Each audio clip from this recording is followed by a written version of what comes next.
தமிழர்களை இழிவுபடுத்தி ஒரு படம் எடுத்து ஒரு முதலாளி கொண்டு வந்திருக்காரு, ஒரு நடிகர் நடிச்சு கொண்டு வந்திருக்காரு. கிங்டம்னு ஒரு படம்.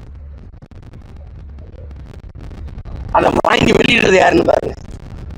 திரையரங்கெல்லாம் யாரு? எப்படி இருக்கு? இனத்தை விட பணம் முக்கியமா போயிடுச்சா? அவமானப்படுத்தி கேவலமா எடுத்துட்டு இந்த தமிழர்கள் நாங்கள்லாம் இலங்கையில தங்கம் தான் கடத்திக்கிட்டு இருந்தோமா? போதைப் பொருள்லாம் கடத்திக்கிட்டு இருந்தோமா? சிங்களர்களுக்கு எதுவுமே செய்யல. அந்த தமிழர்களை ஈழத்தமிழர்கள் அவர்கள் தான் அடிமைப்படுத்தி வச்சிருந்தாங்க, அவங்க தான் கொடுமைப்படுத்தினாங்கன்னு எழுதுனா உனக்கு வரலாறு தெரியல. இல்ல எதுக்கு தோடுற? எதுக்கு தோடுற? மலையம் எங்க இருக்கு? யாழ்ப்பாணம் எங்க இருக்கு? ஈழத்தமிழ் மக்கள் வாழ்கிற பகுதி இங்க.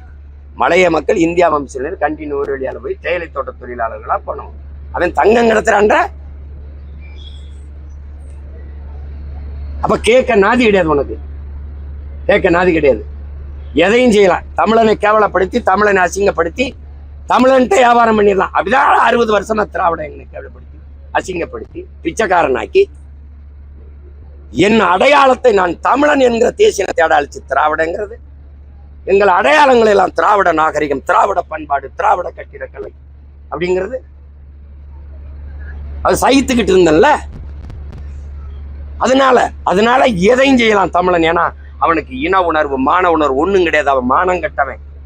அதனால அந்த திமிர்ல நீ ஆடிட்டு இந்த படத்தை கொண்டாந்து வெளியிட்டுக்கிட்டு சட்டம் பண்ணிட்டு வரலாற்றை திருச்சி என் நிலத்துல, என் திரையரங்க, என் மண்ணில் வந்து நான் தொடர்ச்சி அப்படியே பயணங்கள் இருந்ததுனாலதான் நீ ஓட்டிட்டு இருந்துட்ட. இந்த 2 நாள் எடுக்கல என்ன நடக்கும் பாரு. ஒரு தேட்டர்ல படம் ஓடாது, எந்த படமும் ஓடாது. சேட்டை தானே இதெல்லாம். அறிக்கை கொடுக்குறேன், நாகரிகமா கடிதம் கொண்டு கொடுக்குறேன், எடுத்துருங்கன்ட்டு. அப்படியே என் மானத்தை வித்து உனக்கு பணம் தேவைப்படுது, என் இனத்தின் மானத்தை வித்து. அப்படி என்ன தேவைப்படுது? என்ன தேவைப்படுது? தமிழில் இருந்து கன்னடம் வந்ததுன்னு சொன்னதே, எனக்கு கமலஹாசன் சொன்னதே சைக்கல. கன்னடர்கள் கொந்தளிக்கிறாங்க. வரலாற்று உண்மையை பேசுனதுக்கு இந்த தேர்தல்கள் எனக்கு மயிரை வச்சு தூக்கி போட்டு போயிருவேன். பாத்துக்க, சேட்டை பண்ணிட்டாலே. அது ஒரு ஜனநாயக அமைப்பா நாங்க இருக்கிற வர எனக்கு ஒண்ணுமே கிடையாது. எனக்கு இனமும் அதன் மானமும் எதிர்கால பாதுகாப்பான நல்வாழ்வும் தான் முக்கியம். இந்த மாதிரி சேட்டையெல்லாம் வச்சுக்க கூடாது. ஒழுங்கு மரியாதை படத்தை எடுத்துட்டு வேற படத்தை போடுங்க. இங்க எல்லா பயிலும் பிடியில நன்னையோட முடியுது இந்த கூட்டம் போராட்டம்லாம். வந்து மொத்தமா ஒரு வேலையும் கிடையாது, எல்லாத்தையும் நிறுத்தான். தூக்க ஆடுறான்னு அடிச்சு விட்டுருவேன். பாத்துக்க, சும்மா தேவையில்லாத சேட்டை, தேவையில்லாதது.